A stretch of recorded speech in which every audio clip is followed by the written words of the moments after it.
నమస్తే, welcome to whistle. ఇవాల్టి మన విజిల్ అతిథి సయ్యద్ రఫీ గారు, పౌర సమాజం నుంచి. నిన్న ఏదైతే YSR Congress party leader Nagarjuna Yadav Telangana CM Revanth Reddy గారి మీద చేసిన వ్యాఖ్యలకి సంబంధించి తెలంగాణ పోలీసులు వచ్చి ఆంధ్రాలో గుంటూరులో అతన్ని అరెస్ట్ చేయడం జరిగింది.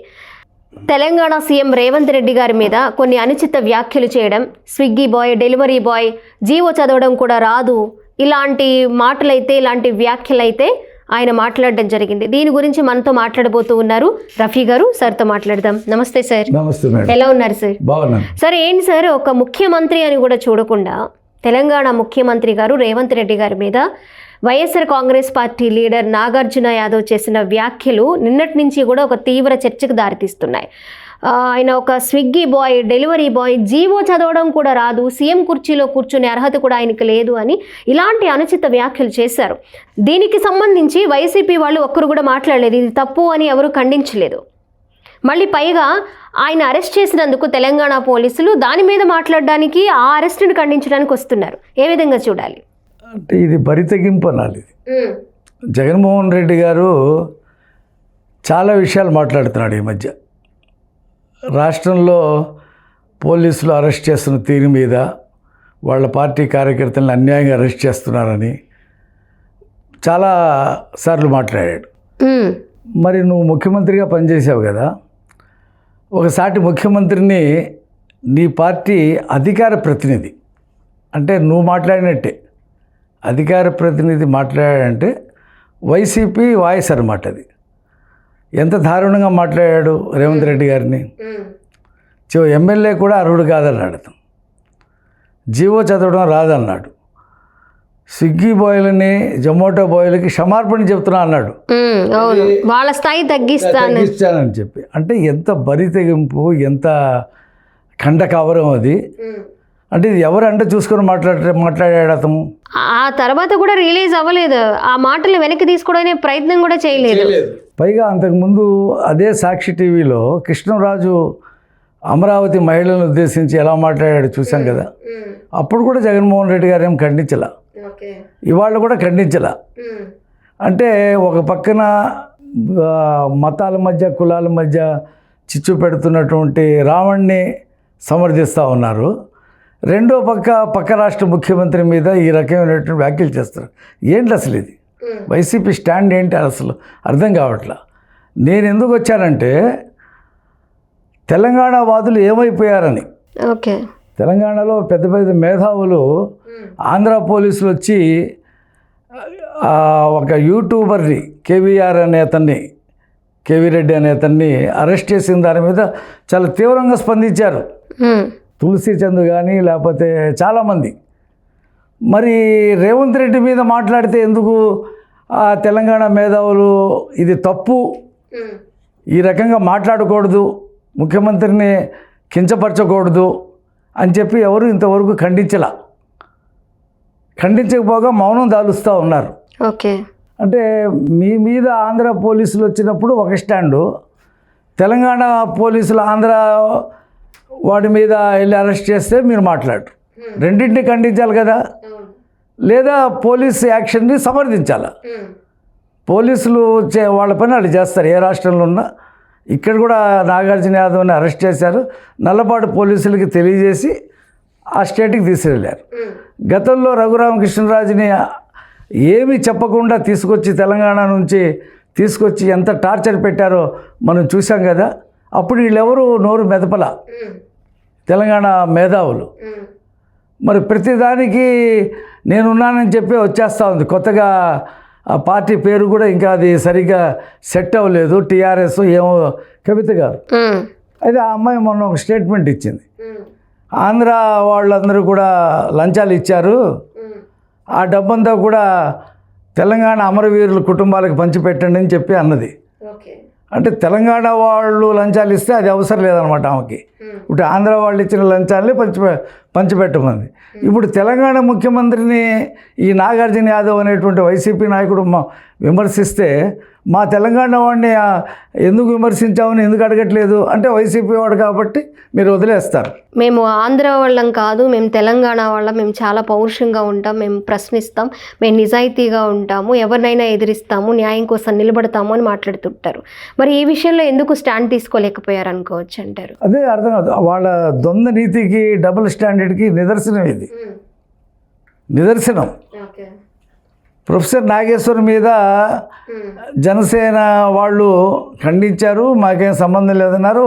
కొన్ని చోట్ల కేసులు పెడితే పెద్ద సభే పెట్టేశారు. అసలు ఆ రోజు వాళ్ళు మాట్లాడిన మాటలు చూస్తే ఆశ్చర్యం వేసింది.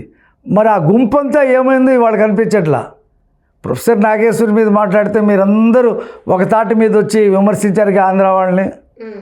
మరి వాళ్ళ తెలంగాణ ముఖ్యమంత్రిని ఆంధ్ర నాగార్జున యాదవ్ ఈ రకంగా కించపరిస్తే మీరు ఎందుకు ఖండించరు? అది కూడా ఒక రాజకీయ నాయకుడు. రాజకీయ నాయకుడు ఆ రోజు కేసులు పెట్టారు. ఆంధ్ర పోలీసులు రాలా ప్రొఫెసర్ నాగేశ్వర్ని అరెస్ట్ చేయడానికి, కానీ వచ్చారని చెప్పి ప్రచారం చేసి ప్రెస్ క్లబ్లో పెద్ద సభ పెట్టారు. మరి ఇప్పుడు ఎందుకు మాట్లాడలేదు వాళ్ళు? ఇలాంటి డిబేట్లు పెట్టడం రాజకీయ నాయకుల మీద, అధికార పార్టీ నాయకుల మీద, ఏకంగా సీఎంల మీద ఇప్పుడు ఇలాంటి వ్యాఖ్యలు చేసే స్థాయికి వచ్చేసింది. అసలు ఈ డిబేట్స్ వ్యవహారాలన్నింటినీ ఎలా చూడొచ్చు అంటారు సార్? ఆ డిబేట్లు కూడా ఎవరు చూస్తున్నారు మేడం? ఏ పార్టీ వాళ్ళే ఆ పార్టీ చూస్తూ ఉన్నారు. ఒక స్థాయి లేని వాళ్ళని, స్టాండర్డ్స్ లేని వాళ్ళని తీసుకొచ్చి కూర్చోబెడుతున్నారు. తిట్టిచ్చటాలు, కించపరచటాలు, ప్రజలు ఎదుర్కొంటున్న సమస్యల మీద అవగాహనతో ఎవరు మాట్లాడుతున్నారండి? అసలు ఆ స్థాయి దాటిపోయినాయి. డిబేట్ అంటే ప్రజా సమస్యల గురించి కాకుండా వ్యక్తుల మధ్య గొడవకు ఒక వేదిక అవుతుందంటారు. వేదిక అవుతుంది. దీన్ని ఎలా చేంజ్ చేయొచ్చు అంటారు? ఏం వాళ్ళే చేంజ్ చేయించుకోవాలి. ఇప్పుడు ఈ రకంగా సాక్షి ప్రోత్సహిస్తూ ఉంటే వీళ్ళందరూ వచ్చేసి వార్తల్లోకి రావటానికి. ఇప్పుడు రేవంత్ రెడ్డిని విమర్శిస్తే కానీ నేను వార్తల్లోకి రాను అనేటువంటి నిర్ణయం తీసుకున్నట్టున్నారు. అంటే పార్టీ తరపు జైలుకి వెళ్తే ఒక హీరో అయినట్లు అదొక ట్యాగ్ లైన్ వస్తుంది మనకి అని అనుకుంటున్నారు. అదే ట్రెండ్ కొనసాగుతూ ఉంది ప్రజెంట్. ఇప్పుడు జగన్మోహన్ రెడ్డి గారు కూడా సంతోషించి మొన్న నరసరావుపేట ఎంపీ టికెట్ ఇవ్వాలనుకున్నాడు. ఎవరికి? ఈ నాగార్జున యాదవ్కి. ఇప్పుడు రేవంత్ రెడ్డిని తిట్టితే నాకు నెక్స్ట్ ఇస్తాడని అతను నిర్ణయానికి వచ్చినట్టున్నాడు. అంటే రాజకీయాలు అది ప్రమాణికంగా మారినాయి. అవతల పార్టీ వాడిని ఎంత దారుణంగా విమర్శిస్తే వాడిని అంత బాగా హక్కును చేర్చుకొని వీడు పెద్ద హీరో అనేటువంటి పరిస్థితి వచ్చేసింది రాజకీయాల్లో. ఓకే, ఇది మనం చూస్తూ ఉన్నాం. ఇది వాళ్ళు కాదు, వీళ్ళని కాదు, అందరూ అలాగే ఉన్నారు. ప్రతి పార్టీలో అలాంటి వ్యక్తులే ఉన్నారు. అలాంటి వాళ్ళకి బాగా ఇష్టలుగా మారిపోయారు. అంతేగాని ఇప్పుడు వైసీపీ వాళ్ళు కూడా దీని గురించి ఎవరు ఏం మాట్లాడలేదు సార్. వైసీపీ వాళ్ళు కడుపు చించుకుంటూ ఉంటారు ఇది ప్రతి అరెస్ట్కి.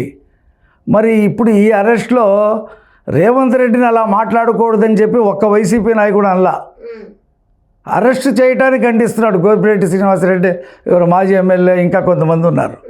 ఇప్పుడు పేరు నాని, వీళ్ళందరూ కూడా రావాలిగా. నాగార్జున యాదవ్ ఇది పద్ధతి కాదు, మన నాయకుడు కూడా ఒకప్పుడు ముఖ్యమంత్రి చేశాడు, ఇప్పుడు అతను ముఖ్యమంత్రి, నువ్వు అంత దారుణంగా మాట్లాడకూడదు, ఉపసంహరించుకో. మన సీఎంని ప్రతిపక్షంలో ఉన్న రాజకీయ నాయకులు తిట్టినప్పుడు కూడా మనం అంతే ఫీల్ అయ్యాం అని ఎవరు చెప్పలేదంటారా? అది ఇతని దృష్టిలో రేవంత్ రెడ్డి అంటే చాలా చులకనగా ఉంది. ఇండిపెండెంట్గా జడ్పీటీసీ గెలిచాడండి, ఎమ్మెల్సీ అయ్యాడండి, ఎమ్మెల్యే అయ్యాడండి, అంచెలంచెలుగా ఎదిగారు, ఎంపీ అయ్యాడండి, ముఖ్యమంత్రి, పిసిసి ప్రెసిడెంట్ అయ్యాడు, ముఖ్యమంత్రి అయ్యాడు. దేశమంతా అభినందించింది అతన్ని. ఆ చిన్న వయసులో ఇన్ని స్థానిక సంస్థల్లో గెలిచాడు, రాష్ట్ర అసెంబ్లీకి వెళ్ళాడు, పార్లమెంట్కి వెళ్ళాడు, ముఖ్యమంత్రి అయ్యాడు. దాన్ని అభినందించారు దేశం. చేసి జైల్లో పెట్టినా తట్టుకున్నారు. వాళ్ళ అమ్మాయి మ్యారేజ్కి కూడా వెళ్ళలేని పరిస్థితులు, అలాంటి కష్టాలు పడ్డాడు. ఆ రకంగా అంటే ఇప్పుడు నాకు రేవంత్ రెడ్డి ఎటువంటి ఫ్రెండ్షిప్ ఏం లేదు. నేను ఎందుకు స్పందిస్తున్నాను, ఇలాంటి ధోరణిని మనం వ్యతిరేకించాలని. ఇలాంటి ధోరణులు వ్యతిరేకిస్తేనే సమాజం ఒక పద్ధతిలోకి వెళ్తుంది. నీకేదో మీ నాయకుడి దగ్గర మెప్పు పొందటానికి, మీ నాయకుడు మెచ్చుకోవటానికి నీకేదో రేపు నరసరావుపేట పార్లమెంట్ టికెట్ ఇవ్వడానికి ఒక ముఖ్యమంత్రిని రేపొద్దున ఎవరినైనా మాట్లాడతావు నువ్వు. అది గతంలో కూడా ఒకసారి అరెస్ట్ చేశారు ఆంధ్ర పోలీసులు, అతన్ని 41 నోటీస్ ఇచ్చి పంపించారు గౌరవంగా. అయినప్పటికీ ఆ సాక్షి టీవీలో ఇలాంటి చర్చలే చేస్తూ ఉన్నారు. నేను ఇందాక చెప్పాను కదా, మరి ఒక స్టాండర్డ్ లేకుండా, ఒక పద్ధతి లేకుండా ప్రతి వాళ్ళని ప్రోత్సహించటం. సార్, ప్రతిపక్ష హోదా అంటే ప్రజల సమస్యల్ని ప్రభుత్వం దృష్టికి తీసుకువెళ్ళి అవి నెరవేర్చే బాధ్యతలో భాగం కావాలి. కానీ ఒక రాష్ట్ర సీఎంని వ్యక్తిగతంగా విమర్శించడం అనేది కరెక్ట్ అంటారా ఒక పొలిటికల్ లీడర్గా? ఆయన అసలు కరెక్ట్ కాదనే కదా మనం ఇప్పుడు డిస్కస్ చేస్తున్నాం. దీని మీద జగన్మోహన్ రెడ్డి మాట్లాడాలండి. మా నాగార్జున యాదవ్ మాట్లాడింది కరెక్ట్ కాదు, అతని చేత మేము క్షమార్పణ చెప్పిస్తాం అని చెప్తే గౌరవం ఉంటుంది వైసీపీకి. ఓకే, మరి అది లేకుండా అరెస్ట్ని ఖండించడం ఏంటి? వైసీపీ అనుకూల ఛానల్లో ఒక పదం విన్నానండి నేను. ఎప్పుడో జరిగిపోయిన అంశాన్ని గత 6 నెలల క్రితం లేదా 3 నెలల క్రితం జరిగిన అంశాన్ని తీసుకొచ్చి ఇప్పుడు అరెస్ట్ చేస్తున్నారు, తాజా ఇష్యూ కాదు ఇది అని అంటున్నారు. దీనిలో వాస్తవం ఏంటి, అవాస్తవం ఏంటి? ఎప్పుడైనా మాట్లాడింది వాస్తవం కదా. నిన్ననే మాట్లాడా, అంతకుముందు వాళ్ళు చూసి ఉండకపోవచ్చు, తర్వాత తెలిసి ఉండొచ్చు. అంటే గతంలో మాట్లాడాడు కాబట్టి గాలికి వదిలేయాలా? ఫ్రెష్గా మాట్లాడితేనే అరెస్ట్ చేయాలా? అదేం ఉండదు కదా. ఇప్పుడు రావణ్ వ్యవహారం ఉంది, మనం అందరం అతన్ని 3-4 సార్లు అరెస్ట్ చేసి బెయిల్ చేస్తుంటే ఉపా చట్టం పెడితే అయ్యో అన్యాయంగా పెట్టారని అనుకున్నాం. కానీ అతని పాత వీడియోలు అన్నీ కూడా తీస్తుంటే అతను మతాల మధ్య, కులాల మధ్య ఎన్ని చిచ్చులు పెట్టబోయాడు, అసలు దీని వెనక ఎవరు ఉన్నారు అనేది కూడా ఇవాళ చర్చ అయింది కదా.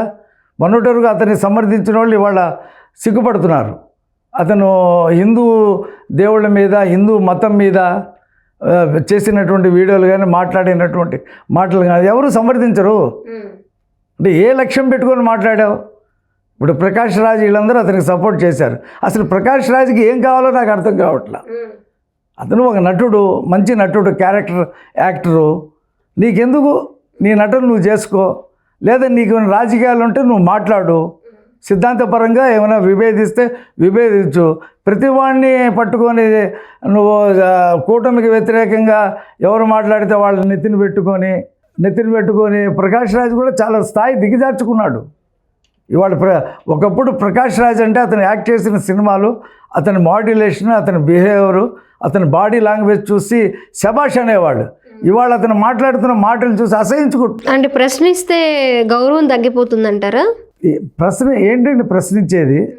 ఏ విధానాల మీద ఆయన ప్రశ్నించాడు? దేని మీద ఆయన ప్రశ్నించాడు? ఇప్పుడు అడ్డమైన వాళ్ళందరినీ సమర్థించడం అంటే ఒక ప్రశ్న అవుతుందా? ఇప్పుడు రావణ్ మాట్లాడిన మాటలన్నీ కూడా అతను సమర్థించినట్టేగా. అదే స్టాండ్ మీద ఉన్నాను అని కూడా చెప్తున్నారు. రామాయణంలో రాముడు గురించి, దాని గురించి కూడా మాట్లాడాడు. ఇప్పుడు నువ్వే క్రైస్తవ మతం అనుసరిస్తావు, ఇంకో మతాన్ని ఎలా విమర్శిస్తావు నువ్వు? ఏ మతం అనుసరించిన హేతువాదులు కూడా విమర్శించరు.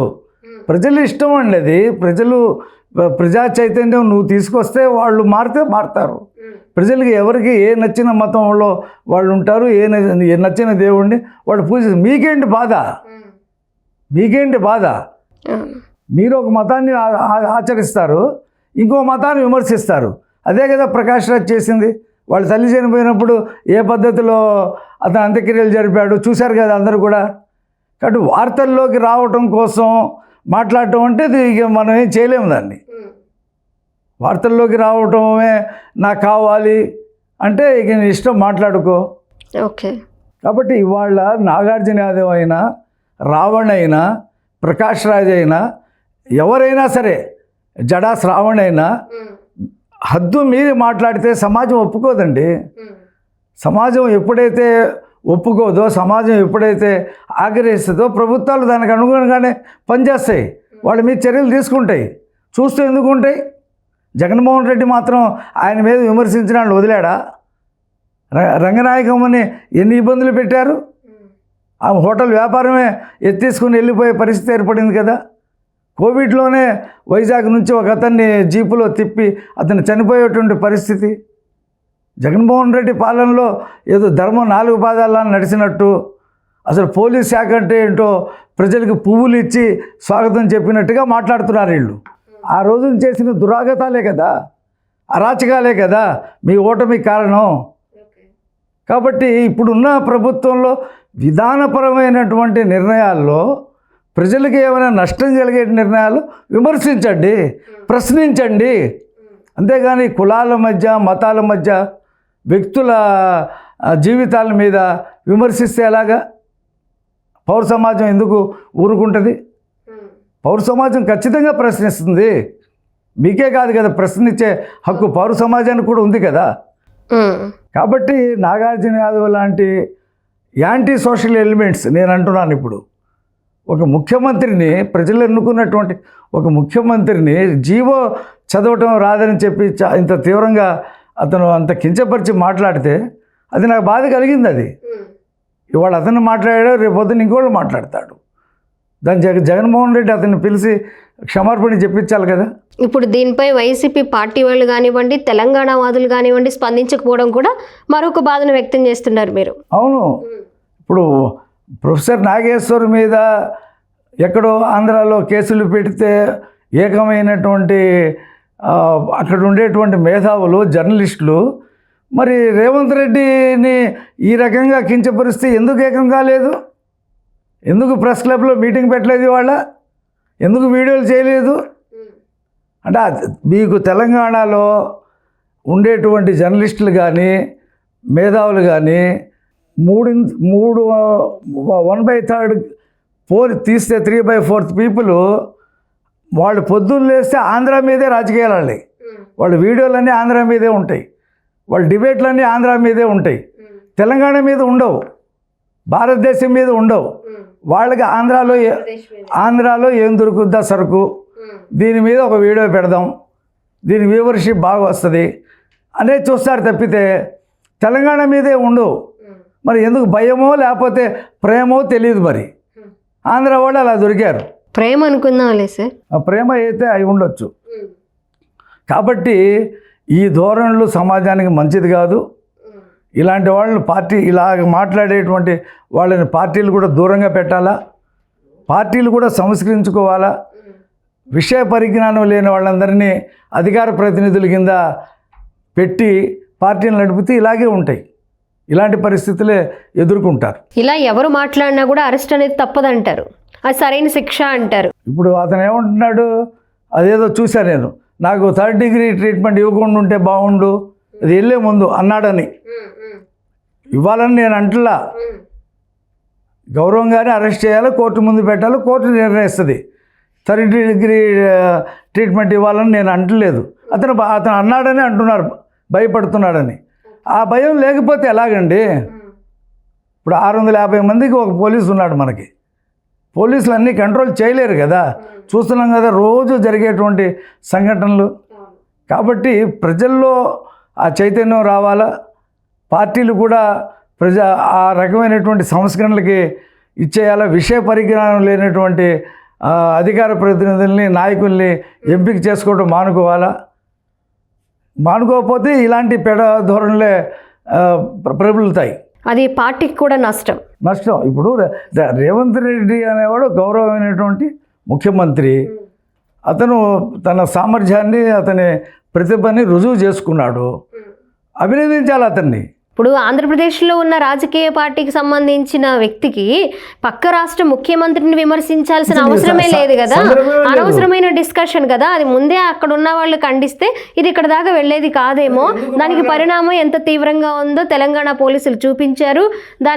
దానికి సంబంధించిన రిజల్ట్ కూడా వస్తుంది. కొమ్మినేని గారు అసలు ఎందుకు అతను అలా మాట్లాడుతున్నాడు కూడా ఆయన కూడా తెలియలా. మీరు ఎవరి గురించి మాట్లాడుతున్నారు అంటాడు. అంటే అలాంటి వాడిని కూర్చోబెడితే ఎవరి గురించి అయినా మాట్లాడతాడు. అది కదా మీరు సెలెక్ట్ చేసుకునేటువంటి ప్యానలే సరిగ్గా లేనప్పుడు వాళ్ళు ఇష్టం వచ్చినట్టు మాట్లాడతారు. అదే సార్. కాబట్టి ఇవాళ రేవంత్ రెడ్డిని అంటామంటే ఒక రాజ్యాన్ని విమర్శించటమే. అతను ఒక రాజ్యాన్ని విమర్శించటమే. రేవంత్ రెడ్డి అని తప్పులు చేస్తే విమర్శించు, రేవంత్ రెడ్డి ప్రభుత్వంలో ఈయన పొరపాట్లు ఉంటే విమర్శించు. నువ్వు కాదు కదా ఎన్నుకుంది రేవంత్ రెడ్డిని. అంటే రేవంత్ రెడ్డిని ఎంత కించపరిస్తే జగన్మోహన్ రెడ్డి అంత మెచ్చుకుంటాడు అనుకుంటున్నావు నువ్వు.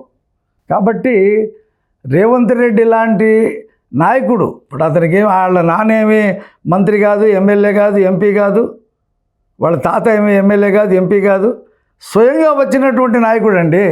ఇవాళ సమాజంలో చూస్తున్నాం కదా, ఎంపీలు, ఎమ్మెల్యేలు, మా మంత్రులు, ముఖ్యమంత్రులు వాళ్ళ పిల్లలే కదా ఇవాళ మనకి నాయకులు. కుటుంబ వారసత్వమే కదా దేశవ్యాప్తంగా.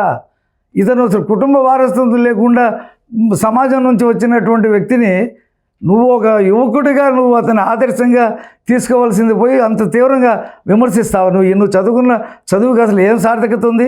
ఇది నేను ప్రశ్నించడానికి వచ్చాను మీతో. ఓకే సార్, చూద్దాం. ఇలాంటివి ఖండించడానికే ఈ టీవీ ఛానల్స్ కూడా ఎవరిని ఎన్నుకుంటున్నాను డిబేట్కి, ఏ వ్యక్తి మీద మాట్లాడుతున్నారు అనేది కొంచెం జాగ్రత్తగా ముందుకు వెళితే ఇలాంటి పరిణామాలు కూడా తీవ్రం అవ్వకుండా ఉంటాయని చూద్దాము. మరి ఎలాంటి డెసిషన్ తీసుకుంటారు అనేది కూడా. వైసీపీ పార్టీ ఇప్పటికైనా ఏమన్నా స్పందిస్తుందా, తెలంగాణ ప్రభుత్వము అలాగే తెలంగాణ వాదులు ఏ విధంగా స్పందిస్తారు అనేది కూడా వేచి చూద్దాం. Thank you sir.